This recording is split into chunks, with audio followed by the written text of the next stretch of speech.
जब भी रेप जैसी घटना सामने आती है तो कोई भी व्यक्ति या पीड़ित या पीड़िता न्याय की उम्मीद लगाते हुए कानून का सहारा लेता है।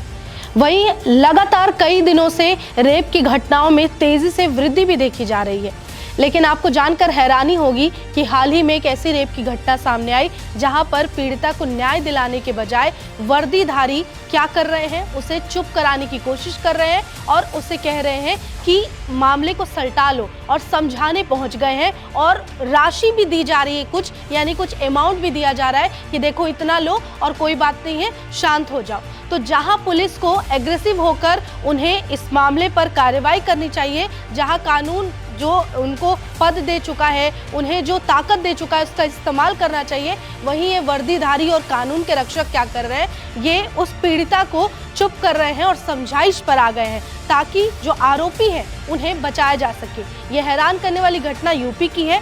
इस मामले को एक एक पॉइंट जानने की कोशिश करेंगे कि कैसे एक नाबालिग बच्ची जिसकी उम्र लगभग 12 से 15 साल के बीच होगी, नाबालिग बच्ची के साथ 7 महीने से लगातार 7 से 8 और आरोपी या उससे ज्यादा भी उसके साथ रेप कर रहे हैं और उससे ब्लैकमेल भी कर रहे हैं। लेकिन पुलिस उस पीड़िता की आपबीती सुनने के बाद भी उनकी रूह तक नहीं कांपी और उन्होंने आरोपियों को बचाने के लिए नया ही तरीका ढूंढ लिया। आप देख रहे हैं हमारा खास शो जवाब दो और मैं हूं आपके साथ निशा कश्यप।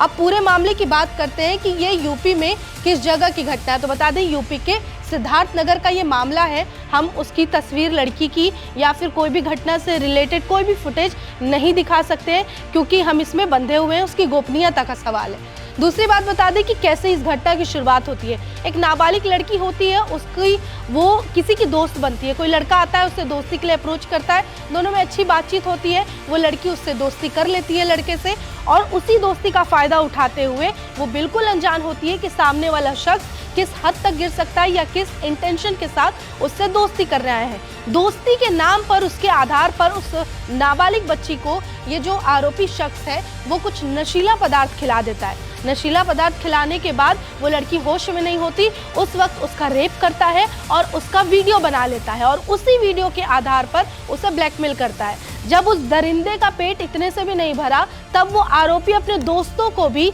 जितने उसके 7-8 दोस्त हैं, उन्हें भी वो वीडियो फॉरवर्ड कर देता है। अब जिन जिन के पास ये वीडियो है वो सारे जो दरिंदे हैं, उस आरोपी के दोस्त हैं वहशी, वो सारे हैवान एक एक करके उस लड़की का जब मर्जी तब बुलाकर उसका रेप करते हैं। ये सिलसिला लगभग 7 महीनों तक चला और जिन जिन 7-8 दोस्तों में वो वीडियो बटा था वो उसका फायदा लगभग 7 महीने तक उठाते रहे और 7 महीने तक वो नाबालिग बच्ची चुपचाप सहती रही, सुनती रही क्योंकि उस लड़की की वीडियोस और फुटेज जो प्राइवेट थे, अश्लील वीडियोस थे, रेप के दौरान की वीडियो थी, वो उन सारे आरोपी के पास थी और लड़की लोक लज्जा की डर से वो अपनी इज्जत को बचाने के लिए वो लड़की चुप रही और कुछ भी नहीं कही। उसके बाद फिर एक दिन ब्लैकमेलिंग से वो लड़की बहुत परेशान हो गई। चाहे तो ऐसे में कुछ लोग होता है जो सुसाइड जैसा कदम उठाते हैं और कुछ लोग होते हैं जो जब थक जाए, सब कुछ से हार मान जाए तो एक बार कानून का सहारा लेने का सोचते हैं। और इस लड़की ने हिम्मत जुटाई और अपने साथ हो रहे इस ब्लैकमेलिंग और इस प्रताड़ना का जो जितना कुछ आप बीती है अपनी बड़ी बहन को कह सुनाती है। उसके बाद बड़ी बहन मामला लेकर पुलिस थाने पहुंचती है और पुलिस तक जब ये मामला पहुंचता है तो 9 युवक का नाम सामने आता है। बाकायदा वो जो पीड़िता है 9 युवक की पहचान बता देती है। अब देखिए, पहचान की जब बात आती है तो कुछ लोग, जैसे कई हमने रेप की वीडियोस की है, उसमें कमेंट सेक्शन में लोग पूछते हैं कि आरोपी का नाम क्या है, और वो भी सिर्फ नाम नहीं, मोहन, सोहन ऐसा नाम नहीं, बल्कि पूरा नाम पूछते हैं। ये तक पूछते हैं वो किस जाति का और धर्म का है। इन्हें लगता है कि कोई भी टाइटल या टैग लगाओ, हम उस आधार पे किसी भी क्राइम को उसको हम जज कर सकते हैं, कुछ भी कह सकते हैं। लेकिन मेरा एक सवाल है, चाहे टाइटल कुछ भी हो, आरोपी किसी भी जाति, किसी भी धर्म का हो, क्या वो हिंदू या मुस्लिम कुछ एक धर्म से होने पर वो क्राइम कम हो जाएगा? वो क्राइम वही रहेगा क्योंकि जो ये क्राइम कर रहा है वो क्रिमिनल, और क्रिमिनल की कोई जाति, कोई धर्म, कोई पहचान नहीं होती, बस वो क्रिमिनल है, इतना ही होता है। तो ये उम्मीद करते हैं कि इसमें जो भी कमेंट सेक्शन में वो ये ना पूछे कि आरोपी का नाम क्या है, वैसे तो आगे हम बताएंगे ही, लेकिन ये चीज़ अपने दिमाग से आप निकाल लीजिए, क्राइम क्राइम होता है, चाहे वो किसी भी धर्म या किसी भी जाति का व्यक्ति कर रहा हो। आगे बात कर लेते हैं। अब देखिए बड़ी बहन ने क्या कुछ बताया। जब इसने अपनी आप बीती अपनी बड़ी बहन को बताया जिस नाबालिग के साथ रेप हो रहा था, उसके बाद बड़ी बहन बताती है इस संबंध में कि मेरा वीडियो बना लिया गया और दीदी ऐसा ऐसा मेरे साथ हो रहा है, और क्लिप 8 दोस्तों में बांट दिया गया, वायरल करने की धमकी देकर लगातार मेरे साथ दुष्कर्म कर रहे हैं, रेप कर रहे हैं, और 7 महीने से मेरे साथ दरिंदगी हो रही थी। मैं ये नहीं कह पा रही थी किसी को, आज मैंने हिम्मत जुटाकर आपको ये बात कही है। उसके बाद बड़ी बहन के पैरों तले जमीन खिसक जाती है कि मेरी छोटी बहन के साथ इतना कुछ 7 महीनों से हो रहा था, और अफसोस वो मुझसे बोल तक नहीं पा रही थी, इतना कुछ वो अकेली झेल रही थी। उसके बाद बहन तत्काल मामले की शिकायत लेकर पुलिस के पास पहुंचती है, और आरोप खुद बड़ी बहन यहाँ लगाती है। सबसे पहला आरोप यूपी पुलिस पे कि जब हम लेकर शिकायत पहुंचे तो पुलिस ने क्या किया, ये समझौते का दबाव बनाया।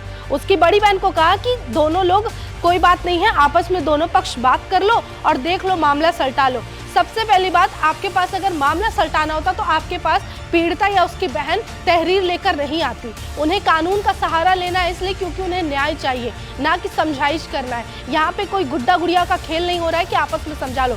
किसी की जिंदगी, किसी की आबरू लूटी जा रही है, किसी की इज्जत सरेआम बदनाम की जा रही है, उस वजह से वो न्याय मांगने आई है आपके पास। शर्म आनी चाहिए कि अगर आपने ये दबाव बनाया है, अगर ये आरोप सही 1% भी होता है तो शर्म आनी चाहिए आपको और आपकी वर्दी पर। उसके अलावा इसके बाद बहन क्या करती है, जब पुलिस वाले ये कह देते हैं तो वो उच्च अधिकारी के पास जाती है, क्योंकि वो तंग आ चुकी है। जहां वो थाने में गई वहां उन्होंने कह दिया कि मामले को आपस में निपटा लो, तो वो बड़े अधिकारी के पास पहुंचती है बहन और उनसे कंप्लेन करती है कि सर मेरी बहन के साथ ऐसा हुआ और यहाँ थाने के लोग ये कह रहे हैं कि आपस में देख लो, सलटा लो मामला। उसके बाद फिर क्या होता है, ये जब बड़े अधिकारियों के पास पहुंच जाती है, अधिकारियों के निर्देश पर, अब देखिए जब ऊपर से आला अधिकारी टाइट करते हैं तो नीचे सारे नाचने लगते हैं कठपुतली की तरह। अभी तक पहले जब तुरंत ये बहन पहुंचती है तब ये लोग एक्शन नहीं लेते हैं, जब आला अधिकारी इनकी फटकार लगाते हैं तब ये पहुंचते हैं जांच करने। उसके बाद क्या करते हैं, 8 नामजद के खिलाफ इस पूरे मामले में, रेप मामले में FIR दर्ज की जाती है, जिसमें अब नाम, आरोपी का नाम आपको चाहिए होता है। आरोपी का नाम है जुनैद हलीम उर्फ हरमैन, मुमताज उर्फ कमर, रेयान, शादाब, हकीक, जैद, सिराजुद्दीन।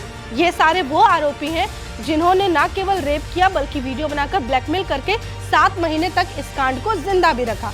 अब तो आपको आरोपी का नाम मिल गया। सभी के खिलाफ अब पुलिस ने क्या किया, अब इन सभी जिनका नाम हमने बताया आरोपियों का, सभी के खिलाफ गंभीर धाराओं में केस दर्ज किया गया और नाबालिग का मेडिकल टेस्ट कराया गया। उसका बयान न्यायालय के सामने भी रिकॉर्ड करवा लिया गया। अभी तक टोटल 9 युवकों का नाम सामने आया है, लेकिन 8 युवकों को गिरफ्तार करके जेल भेज दिया गया। एक शख्स से उसकी गिरफ्तारी अभी तक नहीं हुई है। और इसके अलावा पुलिस की तरफ से आश्वासन दिया गया है कि आरोपियों को जल्द से जल्द कड़ी से कड़ी सजा दी जाएगी। ये बस आश्वासन दिया गया, अभी तक ऐसा कुछ हुआ नहीं है। अब देखिए मामले में एक और नया मोड़ आता है, इसलिए 8 लोगों को इन्होंने FIR दर्ज की, उन्हें गिरफ्तार कर लिया, लेकिन एक आरोपी है जिसे गिरफ्तार नहीं किया गया। अब इसमें पुलिस एक और कहां पर नाकाम होती नजर आ रही है, कहां लापरवाही है वो बताते हैं। जो ये पीड़िता है उसने पुलिस पर आरोप लगाया है कि जब ये घटना सब कुछ हो गया, एक बार फिर यूपी पुलिस क्या करती है, 20 लाख रुपए में मामला दबाने का आरोप आरोप लगता है इनके ऊपर। अब सोचिए 20 लाख रुपए पीड़िता को पुलिस वाले देने की बात कर रहे हैं, यानी आरोपी से आपने और मोटे रकम ले लिए, तभी तो आप पहुंच रहे हैं पीड़िता के पास और कह रहे हैं कि देखो 20 लाख ले लो और तुम्हारी इज्जत की बात है, समाज में तुम्हारा मजाक उड़ेगा, तुम पे खबरें बनेंगी, तुम बेवजह बदनाम होगी, तो तुम ये ले लो। आप पहले मोटी रकम खुद के पास रख चुके हैं, तो यहाँ पर ये हमारा अनुमान है, लेकिन हो ना हो इतने सीधे तरीके से तो आप पीड़िता के घर पहुंचेंगे नहीं कि आप आरोपी, और आरोपी आपका लगता क्या है, आप आरोपी को बचा क्यों रहे हो? आपके पास ये अधिकार है, आपके पास ये पूरा का पूरा ताकत है कि आप कुछ भी करके आरोपी को जेल में पहुंचा सकते हो, कोर्ट तक ला सकते हो, लेकिन आप क्या कर रहे हो, आप मामला दबाने की एक और नाकाम कोशिश कर रहे हो। अब उसके बाद क्या होता है, थाना प्रभारी 4 पुलिसकर्मी के साथ पीड़िता के घर पहुंच जाते हैं। मतलब बेशर्मी देखिए कि उसके घर ही पहुंच गए और 20 लाख रुपए लेकर केस निपटाने का बहन पर और पीड़िता पर दबाव बनाते हैं। उसके बाद फिर क्या होता है, पुलिस लगातार उसे गुमराह कर रही है। अब ये लोग अपने, जो इस छोटी बहन के साथ हुआ है, बड़ी बहन मामले की जानकारी लेना चाह रही है कि भाई आगे क्या कुछ हुआ, लेकिन एज यूजुअल जो हमेशा से चलता आ रहा है, यहाँ भी वही हुआ, पुलिस अब भी गुमराह कर रही है और अभी भी आरोपियों की गलत फोटो दिखा रही है। यानी कि वो जो असल आरोपी है जिन्होंने कांड किया है उन लोगों का कहीं जिक्र ही नहीं है। इससे साफ साफ ये अनुमान लगाया जा सकता है कि पुलिस ने पैसे खा लिए हैं, जिसकी वजह से जो असल आरोपी है, जिसने खुद नाबालिग के साथ रेप जैसे घिनौने हरकत को अंजाम दिया है, जिसे ये खुद पहचानती और पहचान देकर भी आई है वहाँ पर वो थाने में, उसके बावजूद पुलिस क्या कर रही है, कुछ और लोगों को इसमें इन्वॉल्व कर रही है और असली आरोपी को बचाने की कोशिश में लगी हुई है। उसके अलावा लड़की ये बताती है कि वास्तविक आरोपियों को बचाने की पुलिस लगातार कोशिश कर रही है। उसके बाद ये क्या कहती है, अब ये थक हार चुकी है, इसके पास ऑप्शन नहीं था तो 7 महीने तक ये उससे प्रताड़ित होती रही लोगों से। 7 महीने बाद जब इसने अपनी बहन को बताया तो हिम्मत करके ये लोग कानून का सहारा लेते हैं। लेकिन अब जब कानून भी उसकी मदद नहीं कर रहा है, पीड़िता की, उसकी बड़ी बहन की मदद नहीं कर रहा है, बल्कि आरोपियों का साथ दे रहा है, तो अब ये बच्ची कह रही है, सोचिए नाबालिग बच्ची जिसके दिमाग में कितना ही कुछ समझ होगा, उसके बावजूद ये कह रही है कि मेरे साथ जो कुछ भी हुआ, अगर मुझे न्याय नहीं मिला तो मैं आत्मदाह कर लूंगी।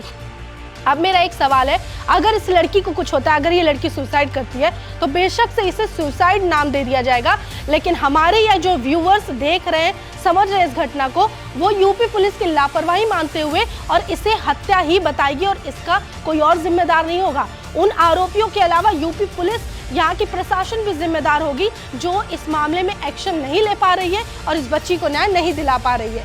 तो उसके बाद वो बच्ची बताती है कि इसकी पूरी जिम्मेदारी पुलिस प्रशासन की होगी, मैं आत्मदाह कर लूँगी। उसके अलावा अब इस पूरे मामले को जैसे ही ये मामला तो सोशल मीडिया में जानकारी में आया तो लोग प्रदर्शन पर उतर आए। प्रदर्शन कई जगह पर किया गया, वहीं पर वीएचपी संगठन जो विहिप है उनके जिला अध्यक्ष ब्रिजेश पांडे के नेतृत्व में एक बड़ा प्रदर्शन किया गया। करीब 50 से अधिक कार्यकर्ता, महिला और युवा कलेक्टर जो है वो लोग पहुंचते हैं जिला मुख्यालय और वहां पर प्रदर्शन करते हैं और नारेबाजी करते हैं सरकार के खिलाफ, और ये तक कहते हैं कि इतनी बड़ी घटना के बावजूद सिस्टम आधी नींद में है। इसके अलावा उनका कहना है कि पुलिस पीड़िता पर दबाव बना रही है, उन्हें भी ये बात पता है कि पीड़िता पर दबाव बनाया जा रहा है। यदि शीघ्र कार्रवाई नहीं हुई तो संगठन बड़े पैमाने पर आंदोलन शुरू करेगा। ये जो तस्वीर नजर आ रही है वो उसी आंदोलन का है। उसके अलावा उनका कहना है कि पूरे समाज की सुरक्षा और कानून व्यवस्था का सवाल है, केवल एक लड़की की बात नहीं है, और मुख्य आरोपी की गिरफ्तारी में देरी बर्दाश्त नहीं की जाएगी। यहाँ पे आपको समझ आ गया कि टोटल 9 लोग में 8 लोग गिरफ्तार हुए। एक शख्स जो गिरफ्तार नहीं हुआ वो मेन आरोपी है और उसे पुलिस अभी तक गिरफ्तार नहीं कर सकी है। ये खबर बताने तक, जिसकी वजह से लोग प्रदर्शन पर उतर आए हैं और वो मांग कर रहे हैं कि अगर इस मामले में एक्शन जल्द से जल्द नहीं हुआ, मुख्य आरोपी नहीं पकड़ा गया तो अच्छा नहीं होगा। दूसरी तरफ ये बच्ची ने भी कह दिया है कि अगर इस मामले में मुझे न्याय नहीं मिला तो मैं आत्मदाह कर लूंगी। अब मेरा सरकार से सवाल है कि इतना कुछ हो रहा है, क्या आपके कान पे जू तक नहीं रेंग रहा? क्या आप तक ये खबर नहीं पहुंची, या आप इस मामले में बोलना ही नहीं चाहते हो?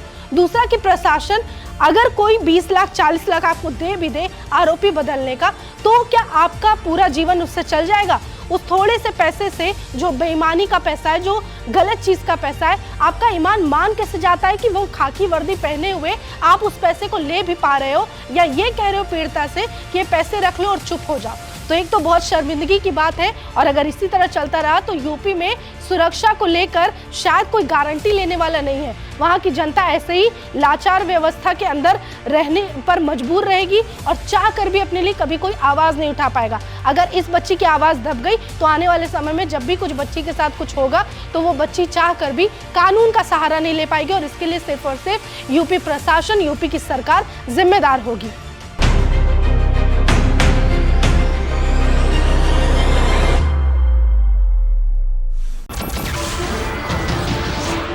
नमस्कार, मैं हूं मानक गुप्ता। अगर आपको हमारा ये वीडियो पसंद आया हो तो इसे लाइक और शेयर जरूर करें, और हाँ, हमें सब्सक्राइब और फॉलो करना ना भूलें ताकि आप देश और दुनिया की कोई खबर मिस ना करें। तो जुड़े रहिए हमारे साथ और देखते रहिए न्यूज़ 24।